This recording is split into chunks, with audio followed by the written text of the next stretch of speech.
Nah, kita bisa kasih sugesti ke anak pada saat anak tadi dalam posisi rem. Pada saat dia sedang tidur, ya belum lelap, kita bisikan di telinga sebelah kirinya. Seperti ini kata-katanya.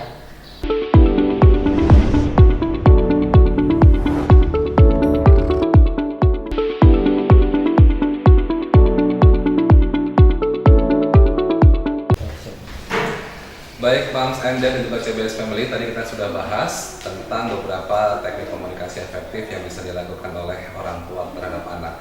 Bila kita simak tadi Pak Dedi bahwa tadi ada beberapa teknik yang bisa digunakan oleh ayah, ibu, atau mama, papa dalam satu keluarga yang utuh. Tapi bagaimana Pak untuk mereka yang single parent, komunikasi yang efektif terhadap anak seperti apa? Ya baik, Moms and Dad. Untuk Anda yang saat ini memisahkan anak Anda sendirian ya, nah biasanya sih ya kalau pengalaman saya yang banyak adalah mamanya nih. Ya ada sih yang ayah sendirian, tapi yang terbanyak adalah mamanya. Nah yang pertama adalah tetap kita sebagai seorang mama harus bisa memberikan figur pengganti untuk si ayah yang sudah tiada, baik tiada karena meninggal atau tiada karena perpisahan. Dan karena perpisahan ayahnya masih ada, ya semaksimal mungkin tetap jangan putusan komunikasi antara ayah dengan anaknya, itu hak, kan? Tapi kalau memang mamanya menganggap bahwa anaknya si ayahnya ini adalah figur yang sangat tidak baik, tetap berikan penjelasan kepada anak bahwa ayahnya masih ada, tapi mungkin karena waktunya belum tepat untuk bertemu, kan? Kita berikan penjelasan, tapi tetap jangan sampai memutuskan tali silaturahim antara si anak dengan si ayahnya. Jadi semaksimal mungkin turunkan ego kita sebagai istri, sebagai mantan istri, dan hapus rasa dendam, ya kan? Dan kita pengen ada anak kita yang kondisinya normal. Nah, kemudian yang kedua, kalau misalkan ayahnya sudah tidak ada, ya, maka carikan figur pengganti. Nah, bisa dengan mendekatkan diri kepada keluarga dari almarhum ayahnya, mungkin dari kakaknya atau dari adiknya. Ya, kalau di orang Jawa mungkin omnya atau adiknya, atau kalau kakeknya masih ada kakeknya. Jadi si anak ini tetap harus mendapatkan figur seorang ayah, ya mungkin bukan ayah kandung tapi penggantinya, mungkin dari paknya atau pamannya. Nah kalau misalkan dari keluarga mantan suaminya tidak mendukung, ke keluarga kita, ya mungkin dari kakak kita yang laki-laki atau adik kita yang laki-laki atau mungkin ayah kita yang laki-laki.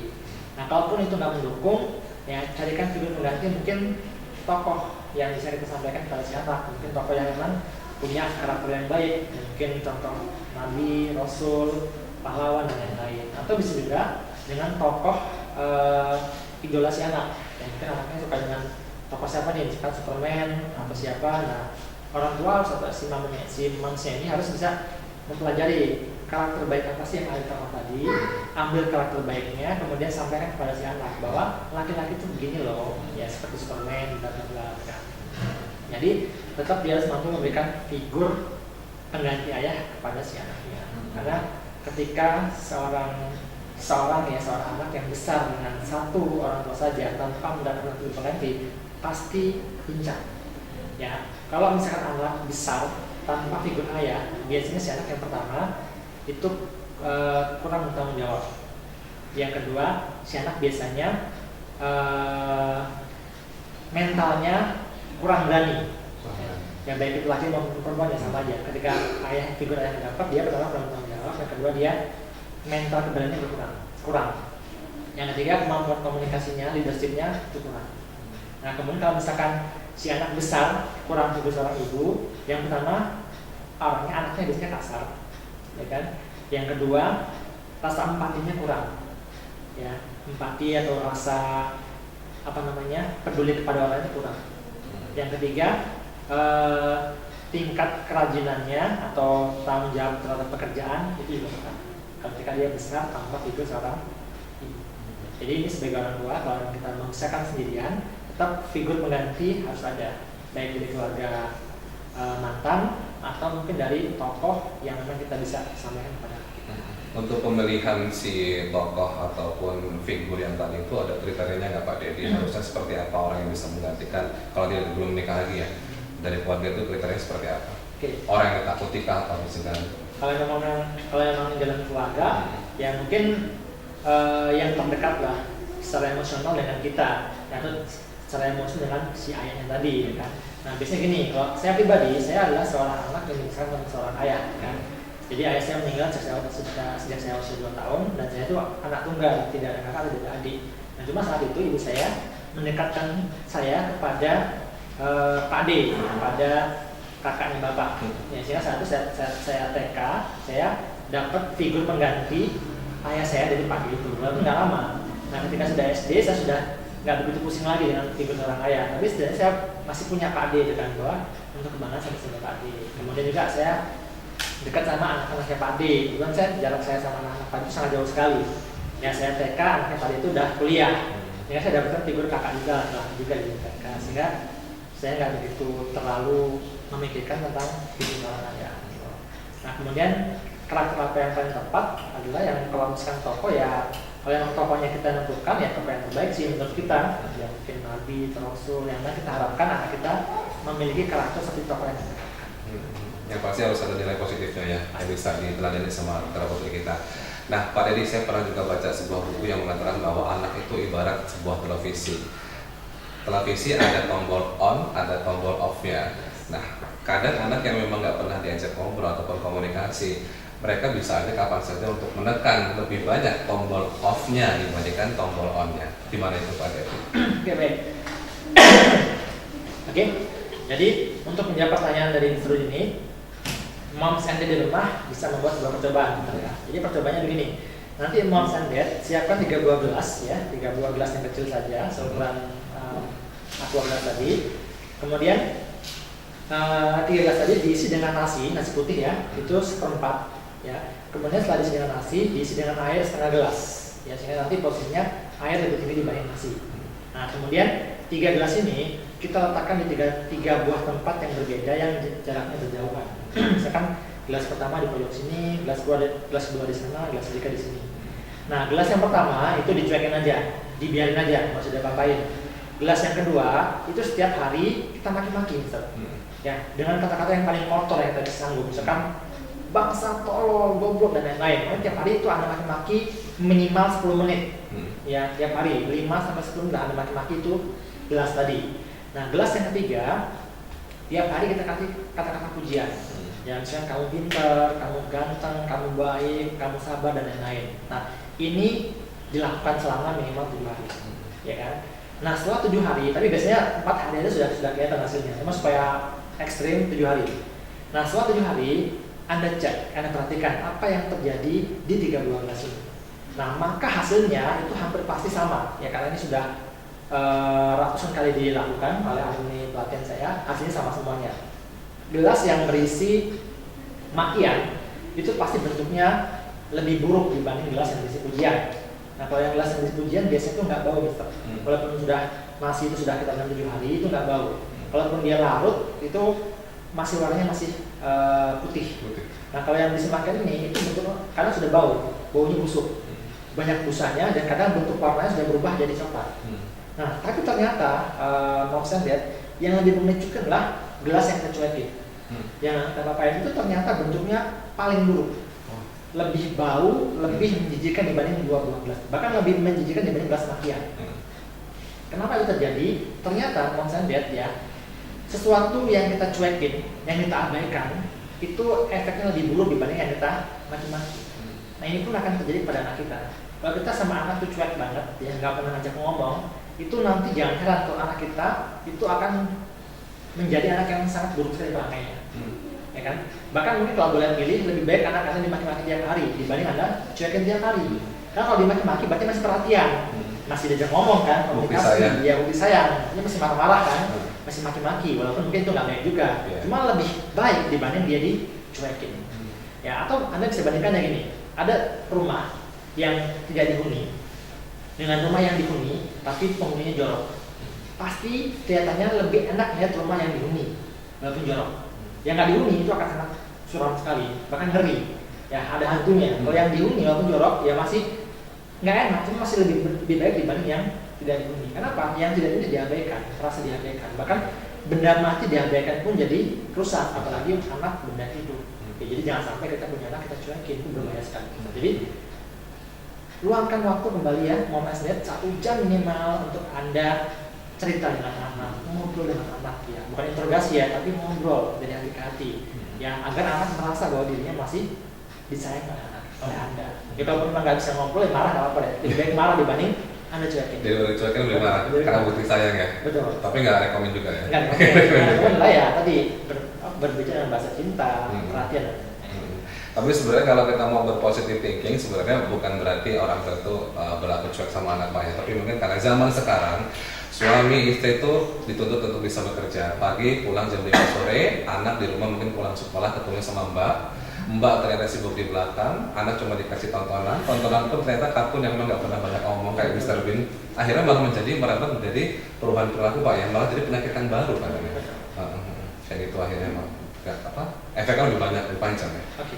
Jadi makanya kembali tadi ya, jadi kembali ke yang tadi yang terjadi sebagai orang tua, lagi-lagi ya kita harus mau membuat skala prioritas. Sesibuk apapun ya, ini anak kita. Kalau emang kita sudah nggak sanggup lagi ya, serahkan kepada yang mau menerima. Karena banyak sekali di luar sana yang menunggu kehadiran buah hati. Ya dengan berbagai macam usaha bertahun-tahun, bahkan saya punya bibi sudah belasan tahun nikah belum dikarunia anak, bukan? Ada kakak angkat juga sama seperti itu. Dan kita sudah dikasih karunia anak, tapi kok kita cuekin? Jadi kita harus punya skala prioritas. Kita luangkan waktu deh, ya seminimal 1 jam sehari untuk kita ngobrol sama anak. Kalau memang dulunya bekerja, kalau yang bekerjanya ayahnya aja, tentu mamanya lebih punya banyak waktu dong untuk mengisahkan. Jadi harus punya skala prioritas. Skala prioritas lagi-lagi jadi hal penting ya untuk orang tua. Pak Dedi, anak itu punya beberapa bahasa dan salah satu bahasanya kalau yang saya sempat tahu adalah menangis ya. Menangis itu bisa menjadi bahasa anak untuk mengekspresikan bahwa mereka itu sudah mungkin sakit atau merasa tidak enak atau dalam kondisi yang tidak nyaman bagi mereka. Tapi kadang orang tua banyak yang bilang jangan nangis, apalagi anak laki Pak ya, jangan jadi anak cengeng. Gimana itu Pak? Oke. Mohon Sanda, jadi kalau menangis ya dalam ilmu NLP, ketika seorang menangis berapapun usianya, itu berarti dia sedang masuk dalam kondisi trans. Ya, trans itu adalah kondisi ketika kita fokus dan gerbang pikiran bawah sadar terbuka. Kalau misalnya kita ukur ya pakai alat kedokteran namanya EEG, elektroencephalograph, ya, maka gelombang otak orang yang menangis itu di alfa dan theta. Nah, ketika anak menangis sebenarnya itu potensi untuk kita memberikan sugesti yang baik ya kepada anak kita. Ya. Jadi jangan disuruh diam, malah sebenarnya itu peluang buat kita memberikan sugesti. Nah, kalau yang sering saya berikan begini, saya sering sampaikan kepada alumni pelatihan saya, ketika anak menangis, berikan sugesti. Jadi gini, anak nangis ya, kita bilang gini, nak, nangis yang kuat, nak, nangis yang kuat. Yang semakin kamu kuat menangis, ya, bersamaan kamu nangis, maka kamu membuang semua emosi negatif kamu buang semua kemarahan kamu buang semua kejengkelan kamu, baik jengkel sama mama, jengkel sama guru, jengkel sama teman-temannya, buang semua jengkel kamu. Buang semua marah kamu, buang semua kesel kamu, buang semuanya bersama dan kamu menangis. Nah itu sebuah sugesti. Jadi sugesti untuk kita membuang semua sampah-sampah emosi si anak. Ya jangan di stop bu, jangan suruh diam, jangan. Ketika dia diam, dia tertahan emosinya keluar, itu malah berbahaya. Mungkin efeknya nggak langsung, tapi lama-kelamaan jadi bahaya. Bisa menyerang dirinya sendiri, ya menjadi sebuah penyakit atau menjadi sebuah perilaku malah yang buruk, ya bisa menyerang orang lain. Jadi ketika anak menangis nggak apa-apa, malah suruh nangis yang kuat, tambahkan sugesti. Semakin kamu nangis, kamu semakin membuang semua emosi kamu, membuang semua kemarahan kamu, membuang semua kebencian kamu. Jadi ketika dia nangis, dia membuang semua emosi negatif dan akhirnya menjadi lebih plong dan lega. Nah juga bisa tadi misalkan untuk anak laki-laki nih ya, yang kita bilang jangan nangis, cengeng. Nah justru malah pada saat nangis tambahkan sugesti. Nah anak bersama kamu nangis, kamu menjadi anak semakin berani, semakin hebat, semakin percaya diri, semakin jagoan. Ya, jadi sugestinya begitu. Dan perhatikanlah, ya, ketika kita terbiasa memberikan sugesti baik pada saat anak menangis, maka nanti anak tersebut nangisnya akan berkurang dengan sendirinya. Bahkan bisa berhenti total tanpa harus kita pasang untuk berhenti. Ya, karena semakin kamu nangis, kamu semakin pede, semakin hebat. Dan ketika dia sudah hebat dan pede, otomatis kan dia nangisnya semakin berkurang tanpa kita perintah untuk dia berhenti nangis. Jadi memanfaatkan kondisi menangis untuk memberikan terapi. Ya, kalau dalam ilmu terapi saya sebutnya terapi trans, ya, terapi pada saat anak dalam kondisi trans. Menangis adalah salah satu kondisi anak sedang dalam kondisi trans. Itu pun sama kasusnya bila anak juga sudah mulai tumbuh ke level remaja atau hampir dewasa, menangis pun boleh. Siap. Jadi usia berapapun menangis boleh. Sebenarnya sah-sah aja ya. Bukan berarti di label bahwa itu disebut anak cengeng. Bukan. Jadi kita kasih penjelasan ya. Nangis yang cengeng seperti apa? Kalau nangis yang tanpa sebab dimanapun juga, itu yang kita bilang cengeng. Cuma ketika kita punya masalah, harus kita keluarkan, boleh menangis. Bahkan laki-laki pun boleh menangis. Bahkan dianjurkan kan untuk menangis, ya. Tapi menangis pada saat apa? Pada saat salat, dan pada saat mengaji itu memang dianjurkan menangis. ya, supaya kita menyesali apa yang kita lakukan, ya. Ketika selesai menangis kan kita akan lebih kuat, lebih plong, ya, jadi lebih siap tempur. Jadi level menangis di cengengan itu harus kita hentikan kepada anak kita. Baik Moms and Dad, CBS Family, kita masih berada di acara bincang parenting kita hari ini masih bersama dengan Bapak Dedi. Pak Dedi, kita tadi sudah bicara banyak sekali tentang teknik komunikasi dan juga ada beberapa kesalahan orang tua yang sempat mereka lakukan terhadap putra-putri mereka di rumah. Kemudian untuk selanjutnya Pak Dedi, bagaimanakah orang tua biasanya mencari motivasi, sebenarnya niatnya memotivasi anak agar anak bisa lebih rajin belajar atau anak lebih bisa berprestasi. Contoh kakakmu, contohlah mama waktu tahun berapa sebelumnya. Sebenarnya niatnya adalah untuk motivasi, tapi ternyata diterima oleh anak seperti compare atau membandingkan. Gimana Pak Dedi? Peter. Jadi di sebuah buku yang saya baca itu ada 7 prinsip komunikasi dengan anak. Salah satunya ada yang poin keempat kalau salah itu comparison is dangerous. Jadi membandingkan itu berbahaya. Jadi ini berlaku tidak hanya untuk anak yang bahkan kalau kita pribadi dibandingkan dengan orang lain pasti tidak nyaman.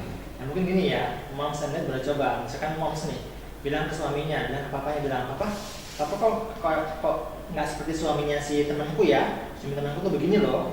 Maka bagaimana reaksi si papa? Langsung marah. Dan sebaliknya, si papa bilang, mama kok nggak kayak itu sih, nggak kayak sekedar diskusi. Nah pasti dia akan marah lagi, kan? Ya karena pada dasarnya semua manusia tidak suka dibandingkan dengan siapapun juga. Nah terutama begitu pun anak kita. Nah, kalaupun memang kita mau membandingkan anak kita dengan orang lain, maka bandingkanlah dirinya dengan sosok dirinya juga di masa lalu, di mana pada saat itu dia pernah mendapatkan prestasi baik atau pernah memiliki perilaku yang baik. Contoh gini, misalkan saat ini anak kita kelas 4 SD, misalnya ya. Kemudian dulu waktu dia kelas 3 atau kelas 2, dia pernah dapat juara 5. Pas kelas 4 nilainya hancur dan merah semuanya. Nah, kita bisa nih membandingkan dirinya dengan masa lalu. Kita bisa bilang ini kepada anak kita. Misalkan gini, kakak kok nilainya hancur sih? Padahal dulu waktu kelas 2 kakak juara 5 loh. Ya, mama seneng deh kalau kakak bisa kayak dulu lagi, kelas 2, semangat belajar lagi, bisa juara lagi. Mau pengen kakak seperti kakak yang dulu. Nah, itu boleh. Kenapa? Karena si anak dibandingkan dengan dirinya juga.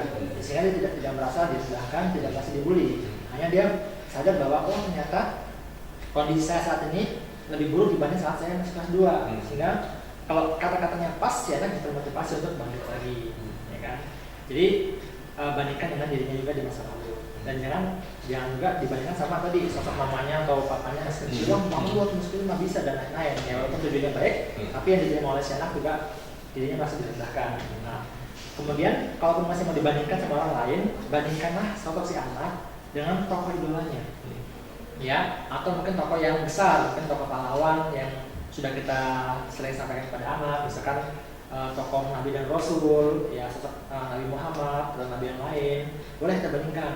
Ya, kalau misalkan anak kita punya tokoh idolanya, misalkan tokoh idolanya Iron Man atau siapa, kan, ambil sisi baiknya kita bandingkan.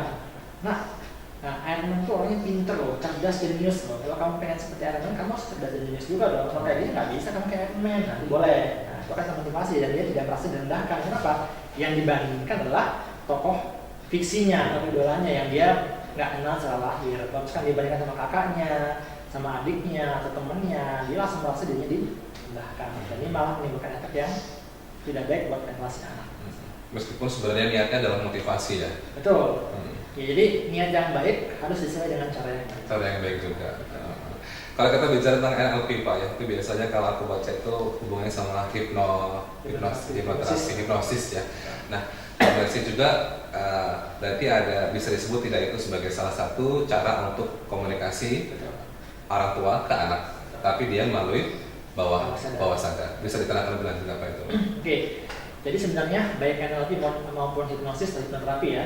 Jadi memang kita lebih menggunakan komunikasi bawah sadar. Ya, karena kita jelasin juga ya bahwa ternyata peran pikiran bawah sadar itu jauh lebih kuat dibanding peran pikiran sadar misalnya.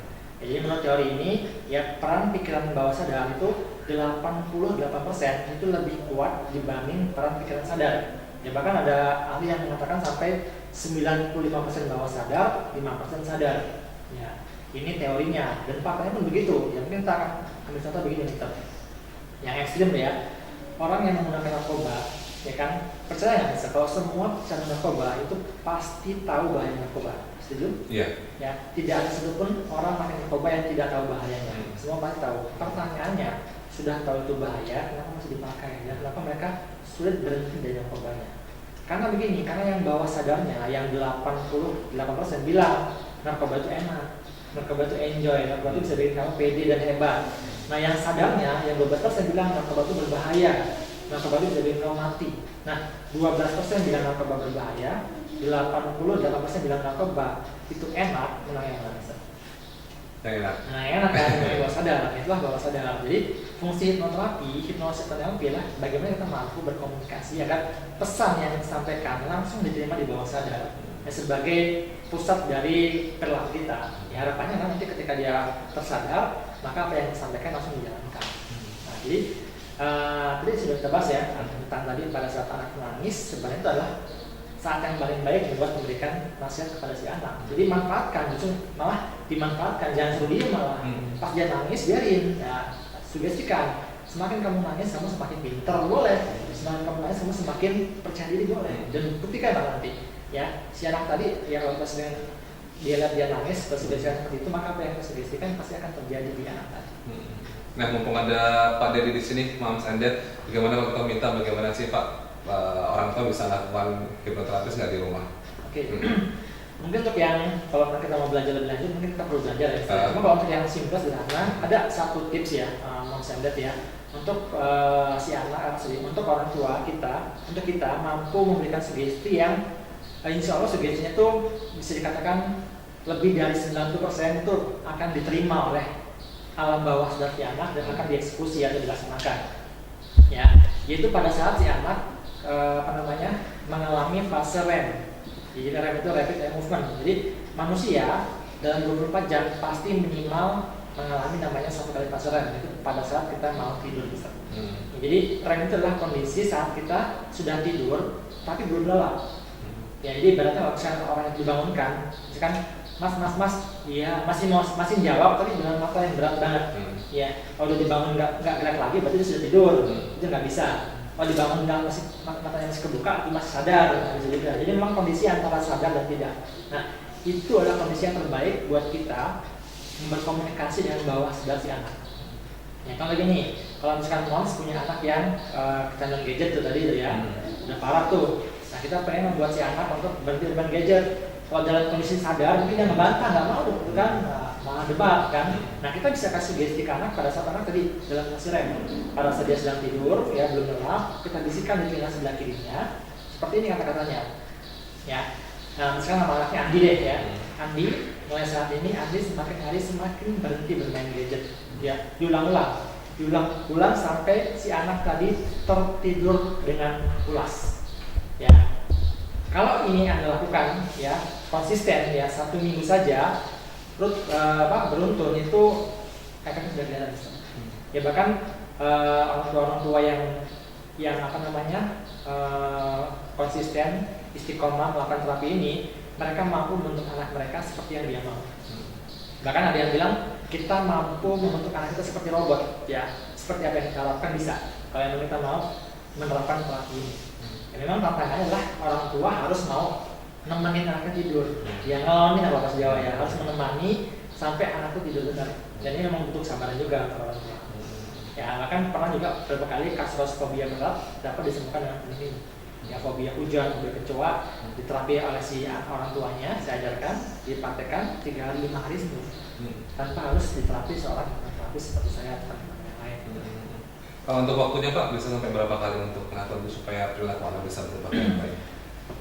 Yang pertama, kembali lagi ya, tergantung dari seberapa lama. Kalau misalnya dia kecanduan gadget nih, ya sudah seberapa lama dia kecanduannya. Semakin lama dia kecanduannya, mungkin semakin lama kita harus terapinya.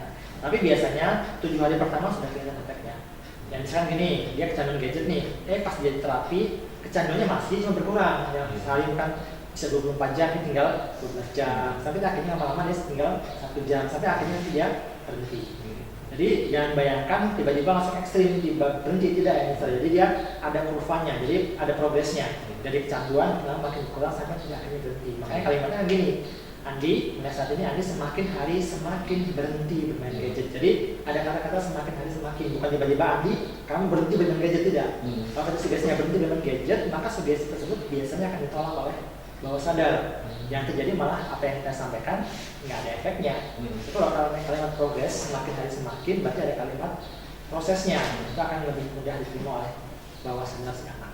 Teknisnya dengan cara membisikkan pada waktu dia menjelang tidur tadi. Iya, di telinga sebelah kiri diusahakan. Telinga sebelah kiri. Ya, berapa kali itu Pak untuk bisikannya itu? Kalau berapa kali sampai si anak tidur, sampai anaknya kita bangunin dan gerak lagi. Oh, gerak lagi. Nah, berlaku juga untuk pasangan. Berlaku untuk semua umur. Semua umur juga bisa. Tapi memang kalau yang sudah dewasa, biasanya dia akan waspada, ini ngapain nih? Kan? Dia akan bangun. Makanya untuk menghindari itu, kalau anak-anaknya masih usia SD ini masih muda, kalau dia sudah SMP SMA, mungkin kita perlu minta izin. Nah, nanti kamu pas mau tidur, malam mau doain kamu ya supaya kamu lebih baik, sehingga tidak ada penolakan dari si anak. Ya. Karena kan begini kan, berisik kalian nolak tuh, itu nggak akan berhasil. Jadi baiknya kita minta izin dulu sama anaknya. Untuk level anak yang sudah hampir remaja atau kelas 4, 5, 6 mungkin ya? Ya, pokoknya ketika dia sudah bisa protes deh. Ya kan, kalau dia protes, izin dulu. Kalau dia nggak protes, nggak apa-apa. Kalau dia udah protes, bilang, ini mama mau doain kamu ya, kamu dengerin aja. Bilang nggak apa-apa. Dan itu juga bisa dilakukan nggak cuma mama ya, tapi apa juga punya peran yang sama? Peran yang sama. Dan yang paling baik adalah yang punya kedekatan emosional dengan si anak. Karena ada tuh anak yang sama papanya, ada yang sama mamanya, yang paling dekat sama siapanya itu yang paling baik buat anak. Dan di 7 hari itu bisa dicek ya? Bisa. Saya punya anak kayak saat ini ya, yang kecil usia 2 tahun, yang besar yang nomor 5 ya, 2 tahun, yang nomor 4-nya 3 tahun lebih, itu sudah lepas pampers dan sudah nggak mau pola lagi. Ya, hanya pakai teknik ini. Yang terakhir siapa? Ya bundanya. Karena saya mungkin sempat bundanya saya ajarin dia terapi. Jadi dua-duanya lepas pampers tuh nggak usah repot-repot, terapi itu udah lepas pampers sendiri. Ya 2 tahun udah nggak pakai pampers lagi, sudah nggak ngompol lagi bahkan. Masih ngompol cuma udah intens, sudah sangat jarang. Seminggu sekali ngompolnya kan, kecapean. Cuma kalau tiap hari sudah hampir nggak ngompol. Jadi efektif juga untuk bisa mengkomunikasikan kita punya instruksi atau pesan apa kepada anak, kita bisa lakukan dengan terapi tadi. Betul. Oke. Baik Pak Denny serta Moms and Dad, kita akan menjawab beberapa pertanyaan dari orang tua siswa Citra Bangsa School Pring Sewu yang berikut ini. Bagaimana membentuk komunikasi yang positif antara orang tua ke anak, tapi juga membentuk komunikasi yang efektif antara kakak dan adik. Ini dari Mama Sari dan juga Bunda Iin dari parent Alia grade 1 dan juga parent Ray Pelangi grade 1 dan grade 2. Oke, kalau untuk bagaimana komunikasi dengan orang tua dan anak tadi sudah saya bahas banyak ya. Mungkin saya akan fokus untuk menjawab bagaimana supaya komunikasi dengan kakak dan adik lebih baik lagi. Nah, gini ya, Moms and Dad ya. Terkadang gini, ketika kita punya anak beberapa orang ya. Nah, biasanya ketika terjadi keributan antara kakak dan adik, apalagi misalkan jarak mereka jauh ya, misalkan kakaknya sudah SD, adiknya masih balita, ya, biasanya orang tua itu lebih cenderung menyalahkan yang tua, ya kan? Walaupun terkadang yang sering terjadi yang salah sebenarnya adiknya, tapi tetap yang salah adalah kakaknya. Sebagai contoh begini, misalkan kakaknya lagi makan es krim, kemudian ada yang kecil rampas es krim tadi, ya kan? Untuk dimakan sama adiknya, kemudian karena kakaknya nggak terima, dia rampas lagi itu es krimnya, kemudian adiknya dicubit, ada yang nangis, ya kan, ngadu ke mamanya, kemudian mamanya marah, kakak gimana sih, sama adik juga pelit sih, dan lain-lain, kan. Nah ini sudah hal yang sangat lumrah sekali terjadi ya bahkan awal-awalnya pun di keluarga saya seperti itu, menyalahkan kakaknya ketika ribut sama adiknya. Nah hal seperti ini, moms ya, itu kurang baik ya, kurang tepat untuk membentuk mental anak, terutama mental kakak dan adik, bahkan dua-duanya, kakak dan adiknya. Karena kalau untuk si kakak, maka kakak akan merasa ketika dia disalahkan, dia merasa bahwa, wah mama nggak sayang sama aku nih, ya mama lebih sayang sama adik. Itu pertama, dia merasa dirinya di nomor 2 kan, lebih sayang lah mama dengan adiknya. Yang kedua, anak merasa diperlakukan tidak adil. Ya, saya benar loh, ini SD punya aku loh, aku mau punya aku disalahin. Nah, kemudian di perjalanan panjangnya nanti si anak akan merasa akan terbentuk untuk tidak mampu menjaga haknya. Ya karena dia terbiasa ketika haknya dirampas, dibela sama si orang tua. Akhirnya ketika dia sudah dewasa, dia punya hak dirampas dibuka sama adiknya, dia akhirnya pasrah, tidak mau mempertahankan haknya. Itu akhirnya membuat anak itu menjadi pengecut. Nah kemudian ketika berbuat si adik akan merasa kalau dibela sama orang tuanya, sehingga dia bisa berbuat apa saja ya sekehendak dia. Nah jadi ini cara mendidik yang kurang tepat ya Moms, ketika kita biasa untuk menyalahkan si anak dan membela si adik gitu kan. Nah sebenarnya yang mungkin lebih tepat begini, ya ketika terjadi seperti itu, kita coba belajar ketika akan diambil sama si adiknya, kemudian kakaknya rampas kembali, ya karena kakaknya belum merampas, ya kita yang ngambil ke adiknya, atau kita bilang pada kakaknya, kak, kalau misalkan kamu punya makanan, dirampas sama adik, bilang ke mama, bilang mama yang ngambil. Nanti kita ambilkan es krim dari tangan si adik, kasihkan ke kakak. Nah mungkin saat itu ada yang nangis kan, nangis jerit-jerit kan, ya minta diambilkan es krimnya. Nah kita coba ketuk empati hatinya si kakak. Kak, kakak saya nggak sama adik, kasihan nggak tuh adiknya nangis minta es krim kakak. Coba sih kakak bagi supaya kakak supaya adik nggak nangis lagi. Nah ini kita melatih empati kakak, kasih kakak pada adiknya. Nah kalau kita kata-kata yang tepat, saya yakin ya, si kakak pasti akan kasihan ada tadi yang nangis ya. Mungkin akan dia kasihkan ke adiknya dibagi dua seperti apa. Nah ketika ini terjadi, itu sudah dapat pelajaran yang banyak nih buat si kakak dan adik. Yang pertama, kakak merasa dirinya dibela, ya bahwa memang orang tua itu adil. Kalau memang adiknya salah ya salah, ya kan. Jadi kakak tidak merasa dipermalukan. Yang kedua, membangun rasa empati kakak kepada adiknya, ya supaya mau mengalah pada adiknya, ya dengan tidak mengurangi harga dirinya. Kemudian untuk si adik, ya adik itu belajar untuk bahwa dia tidak bisa sekadar hati, ya dia tidak bisa untuk merampas yang bukan miliknya. Ya dia harus menghargai yang bukan haknya, harus dihormati, tidak boleh dirampas. Kan? Nah, ketika ini kita biasakan terjadi, maka masing-masing baik kakak maupun adik menyadari tentang hak dan kewajibannya, bahwa ini boleh, ini nggak boleh. Dan akan ke depannya kedua kakak adik ini akan tahu, ya kan, akan semakin sayang. Kalau namanya ribut berantem itu sudah hal yang lumrah ya. Kalau misalnya nggak mungkin kita punya anak yang nggak mungkin berantem, itu nggak mungkin. Tapi dalam berantemnya itu mereka minta tanggung jawab, biar tidak dibela bahwa ini benar, ini salah kan.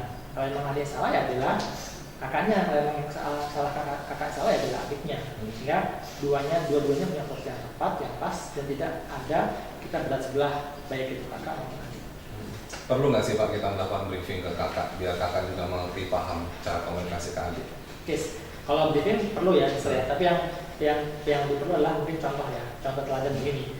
Ya kalau misalkan si kakak berbuat salah ya, berbuat salah sendirian nih, kemudian orang tua terbiasa membentak kakak atau langsung memukul ke kakak, maka apa yang kita lakukan kepada si kakak itu akan direkam oleh kakak dan akan dia lakukan kepada adiknya ketika adik berbuat salah. Maka jangan heran ketika adiknya berbuat salah, adiknya akan dibentak juga atau dipukul juga sama si kakak. Kenapa? Karena kakak mencontoh apa yang dia dapat dari orang tuanya. Jadi kalau kita ingin agar anak kita yang pertama berbuat baik kepada adiknya, maka kita pun harus berbuat yang terbaik buat anak kita juga yang pertama. Kan dia hanya mencontoh. Jadi anak itu cerminan orang tua. Kalau anaknya buruk berarti orang tuanya buruk. Ya. Ketika anak berbuat salah, sampaikan kesalahannya. Ya boleh marah, tapi marah kesalahannya. Ya marahlah kepada kesalahannya, bukan kepada pribadinya. Sehingga anak tahu bahwa yang dimarah itu adalah kesalahannya atau perilakunya, bukan pribadinya. Ya kemudian kurangi ada bentakan, karena satu kali bentakan itu mematikan ribuan saraf si anak, ya kan? Kurangi ada bentakan, ya. Sampaikan kalau salah. Kalau saya lebih malas, kalau mereka suruh pilih mana cubitan atau bentakan, saya lebih pilih cubitan, ya kan? Saya jarang sekali bentak, tapi lebih baik nyubit, ya kan? Nyubit pun hanya fisiknya sakit itu berbentakan sampai ke batin yang sakit yang besar, ya kan? Jadi berikan contoh yang baik kepada si kakak, akan kakak menerapkan pada adiknya seperti yang dilakukan. Kalau kita sering membentak pada si kakak, maka kakak pasti bentak pada adiknya. Kita sering mukul ke kakak, maka kakak akan mukul pada adiknya. Jadi teladan, lagi-lagi teladan, kemudian briefing boleh. Tapi yang paling utama adalah contoh teladan dari orang tuanya kepada si kakak. Komunikasi yang tidak boleh diiringi dengan marah, yang kata orang kadang harus diiringi sama harus diganti menjadi komunikasi yang tegas kalau kita menegur anak. Sebenarnya gimana Pak komunikasi yang membedakan antara marah sama tegas itu? Oke, mungkin gini ya, tidak hanya di nada ya. Kalau dalam ilmu NLP kita lebih ke vibrasi. Kalau marah itu kan ada nada emosi misalnya, ada rasa kesel. Yang kalau tegas ya dia netral. Jadi misalkan begini, anak berbuat kesalahan, anak misalkan minta izin untuk pergi nonton ya bersama teman-temannya, di mana situ bercampur baur antara laki-laki dan perempuan. Ya kemudian Nadian marah terbilang nggak bisa, kan bla bla bla, tapi emosi sudah tinggi tuh kan. Ya mungkin dengan segala macam dalil agama nggak boleh segala macam. Kalau yang tegas mungkin nggak bisa nak, ya kamu pergi karena seperti itu tanpa pengawasan yang lebih tua, guru ya itu berbahaya. Dengan nada yang netral, ini tidak pakai emosi. Dan juga tegas adalah di sini adalah ketika dia melanggar ada punishment-nya, ya kan, tidak hanya bentakan-bentakan atau nada yang tinggi, itu memang tidak boleh dilakukan dan tidak boleh dilanggar. Kalaupun dilanggar itu resikonya itu berat buat si anak.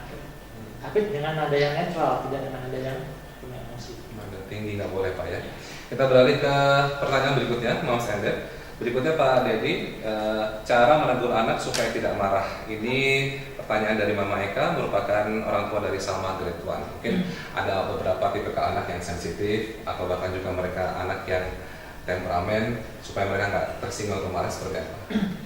Oke, baik Moms. Ya, jadi sebenarnya kalau saya pribadi ya dari pelajaran yang saya pahami di MLB khususnya ya, justru malah perasaan takut anak marah itu sebenarnya yang harus kita kurangi. Jadi kita sebagai orang tua ya nggak boleh takut untuk anak marah, ya kan? Karena memang tadi mungkin cara menegurnya yang tepat seperti apa? Karena kan kadang-kadang walaupun sudah menegur dengan cara tepat pun anak masih marah. Memang dia dasarnya temperamen. Ya kalau memang dasar memang si anaknya memang bermasalah, ya kita jangan takut untuk anak marah. Nah, tapi kembali ya, kalau memang hubungan kita mampu menjalin komunikasi yang baik sama anak, kan komunikasinya dilakukan dengan benar, kemudian anak tadi merasa dicintai oleh kita, ya harusnya kita sebagai orang tua tidak perlu khawatir anak takut dengan teguran kita. Yang mungkin hal ini terjadi orang tua yang atau orang tua yang takut anaknya marah ketika ditegur karena mungkin dalam kesehariannya mereka kurang berkomunikasi, ya kan, komunikasinya kurang baik lah, bukan kurang baik, sehingga hubungan yang terjadi emosional antara orang tua dan anak tidak terlalu dekat, ya, sehingga terjadi ketika orang tuanya melarang, anak tersinggung, ya, dan membantah, atau mungkin si anak merasa bahwa orang tuanya tidak memberikan kasih sayang seperti yang diharapkan. Biasanya ketika orang tuanya melarang, dia malah mengancam dengan hal-hal yang lain. Nah, berarti ini salahnya adalah di pendekatan antara orang tua dan anak. Jadi kita harus mundur ke belakang lagi nih. Ya, jadi orang tua ya harus benar-benar mau kembali membangun kedekatan dengan si anak, ya agar si anak tadi ketika diberikan saran atau nasihat dia tidak merasa tersinggung. Dan untuk berikutnya, bagaimana cara memotivasi anak supaya berani dan tidak minder? Ini pertanyaan dari Mama Eka, parent dari Elsa Grade 1. Oke, baik. Bagaimana cara motivasi anak supaya tidak minder dan berani? Oke, sebelum saya jawab, ya, Moms and Dad ya, mungkin kita sering ya melihat di TV ada adegan pembulian ya, gitu ya. Misalkan ada anak dibully oleh teman-temannya, kan, sehingga membuat dia, mungkin yang dibully bisa anak-anak yang introvert, misalnya yang pendiam, yang gak banyak teman, dibully, kan. Nah, mungkin kita akan marah ya, ketika melihat anak-anak kita dibully oleh teman-teman di sekolah. Padahal sebenarnya, ya kalau kita mau jujur, pembuli nomor satu itu bukan teman-teman sekolah kita, tapi adalah orang tuanya sendiri di rumah, ya kan.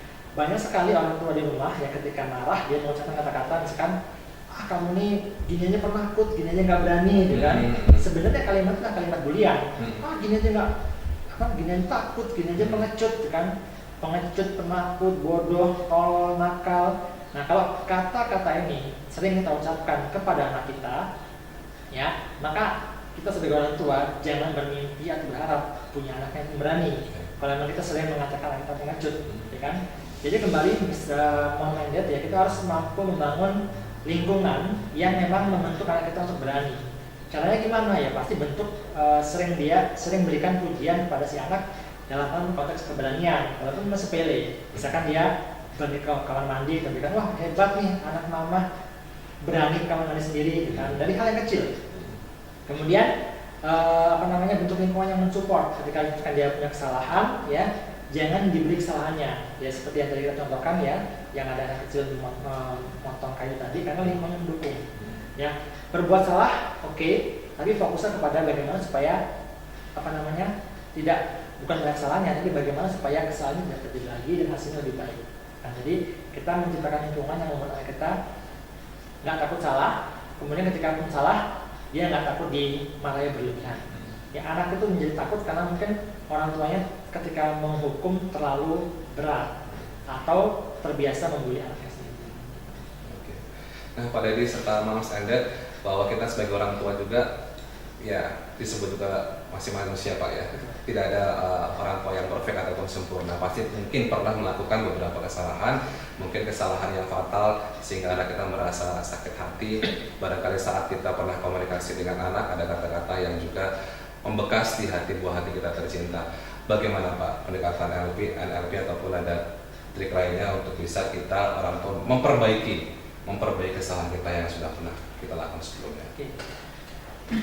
Oke, baik, jika memang itu sudah terlanjur ya sebagai orang tua berbuat salah kepada anak sehingga mungkin komunikasinya dengan anak sudah gak baik lagi, dan kalau memang anaknya masih dalam konteks masih belum dewasa mungkin lebih mudah ya kita bisa mungkin ya kembali ya datangi anak ya, pertama berdamai lagi dengan diri kita ya, berdamai kita akui kesalahan kita kepada diri sendiri, kemudian datangi si anak, kita minta maaf kepada anak dengan tanpa merendahkan diri ya, merendahkan ego harus, tapi tidak merendahkan diri sebagai orang tua. Tetap kita sebagai orang tua minta maafnya wajar, nggak harus sampai ke sujud-sujud kan, ya nggak boleh.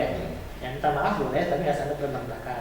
Nah kalau memang dia masih usia remaja mungkin masih muda. Nah tapi kalau bagaimana pertanyaan orang dia sudah dewasa nih, kan sudah berumah tangga ya kan, atau sudah berkeluarga, sudah pisah rumah, dan anak tersebut masih menyimpan dendam kepada si orang tua. Nah dalam ilmu NLP itu ada sebuah teknik ya, itu namanya terapi air, ya kan. Jadi kalau memungkinkan ya kita memberikan minuman kepada anak kita.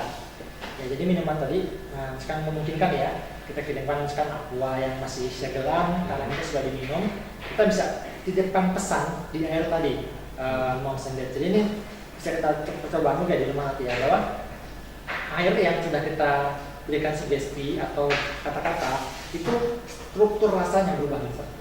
Ya, ini kalau teman-teman atau Moms and Dad yang pernah minum air zam-zam ya, nanti air yang sudah kita doakan dalam tanda kutip itu rasanya itu mirip seperti air zam-zam.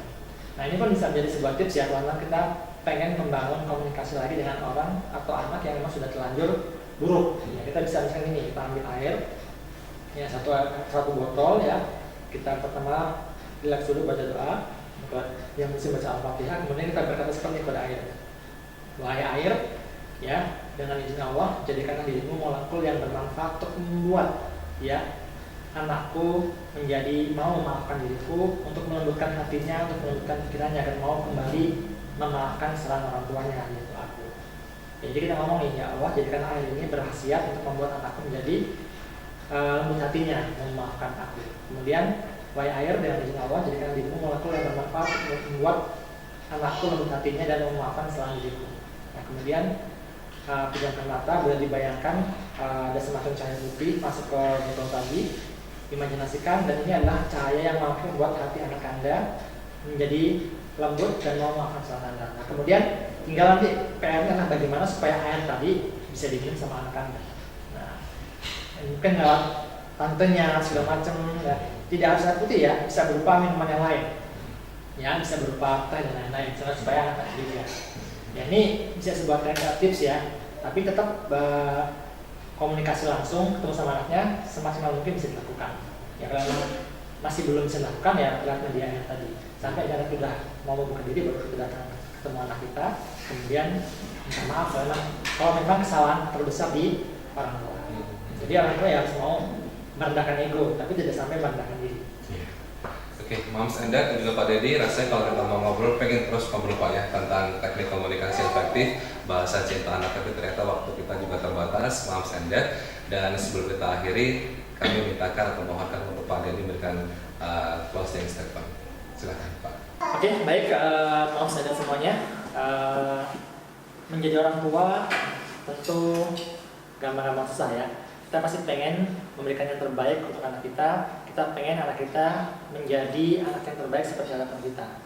Nah, tetapi terkadang dalam perjalanan kita mendapatkan ada kendala ya antara komunikasi antara kita dan anak kita. Mungkin yang dapat menyebabkan anak kita menjadi nakal dan lain-lain. Nah, sebelum kita belajar bagaimana kita membuat anak kita menjadi baik, bagaimana membuat komunikasi anak kita dengan baik, coba kita introspeksi diri dulu. Ya, kita saat ini adalah orang tua, tetapi dulu kita juga adalah pernah menjadi anak. Nah, kalau saat ini Anda memiliki masalah dengan anak Anda, coba Anda cek diri Anda, apakah dulu Anda punya masalah dengan orang tua Anda. Kalau saat ini orang tua masih hidup, ya, ibu Anda masih hidup, kemudian ayah Anda masih hidup, coba Anda cek. Ya, kapan terakhir Anda meminta maaf kepada orang tua Anda? Dia menyadari kesalahan Anda. Bisa jadi problem antara Anda dan anak Anda ini terjadi karena ada dosa yang belum selesai antara Anda dan orang tua Anda. Jadi, kalau saat ini orang tua Anda masih hidup, ya, telepon saat ini, datangi dan minta maaf. Cium kakinya dan minta maaf kepada orang tua kita yang masih hidup. Mohon ampun untuk semua kesalahan yang telah kita lakukan, ya, baik yang dulu maupun yang terbaru. Dan khususnya buat Anda, para ayah, saya mengingatkan yang ibunya masih hidup, ya, anak laki-laki sampai mati adalah hak ibu kandung, ya, bukan hak istri. Anda harus paham. Karena biasanya ketika laki-laki sudah berkeluarga, hidupnya banyak habis buat istrinya sampai melupakan ibu kandung. Kalau ini terjadi, Anda punya dosa yang sangat besar. Jadi kalau saat ini ibu kandung Anda masih hidup, datangi dan minta maaf kepada ibu Anda, sesali, kemudian sujud kakinya dan berharaplah ridho dari ibu Anda untuk kehidupan Anda lebih baik lagi. Dan insya Allah kalau memang saat ini Anda masih hidup orang tuanya, Anda sudah minta maaf, ya, ini secara langsung akan membuat hubungan Anda dan anak Anda akan semakin baik. Yang walaupun Anda tidak ngerti kok tiba-tiba baik, karena Allah yang menggerakkan hati anak Anda untuk baik karena Anda sudah tobat dan minta maaf atas kesalahan yang telah Anda perbuat kepada orang tua Anda. Thank you, terima kasih Pak Dedi atas closing statement-nya. Mudah-mudahan ini bisa bermanfaat juga untuk moms and dad juga CBS Family semua untuk bisa mengaplikasikan apa informasi dan juga ilmu yang sudah di-sharingkan atau dibagikan oleh Pak Dedi tadi di bincang parenting kita untuk edisi hari ini. Dan terima kasih kami ucapkan untuk Pak Dedi yang sudah hadir bersama kami. Terima kasih juga untuk moms and dad yang sudah menyimak tayangan ini. Jangan lupa untuk subscribe, like, komen, juga share channel YouTube ini supaya lebih banyak lagi masyarakat yang juga bisa menikmati dan mendapatkan manfaat dari informasi parenting kita hari ini. Dan jangan lupa juga untuk follow semua media sosial dari SD Citra Bangsa School Pringsewu. Jika Anda ingin juga mendaftarkan putra-putri Anda di SD Citra Bangsa School Pringsewu, Anda bisa langsung menghubungi kami via WhatsApp di 0821 7933 7792. Akhirnya saya Rudi mengucapkan terima kasih atas perhatiannya. Citra Bangsa School Nurturing Future Leader. Wassalamualaikum warahmatullahi wabarakatuh dan sampai jumpa.